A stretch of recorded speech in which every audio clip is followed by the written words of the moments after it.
উত্তরণ: একলা থাকতে কেই বা ভালোবাসে? কারই থাকে একলা থাকার শখ।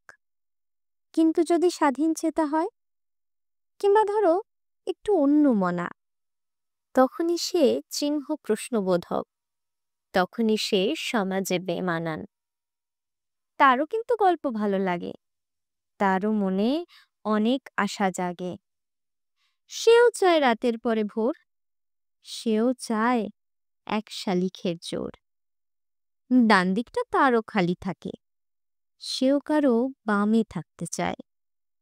শুধু বস্তা পচা ঘেরা টপকে ভেঙে দাঁড়িয়ে থাকে দক্ষিণের বারান্দায়। এরা কিন্তু বেমানান নয়, এরাও বড্ড মানানসই হয়। মাপলে পরে এদের গভীরতার উত্তরণ ঘটবে সেদিন মনের স্বাধীনতার।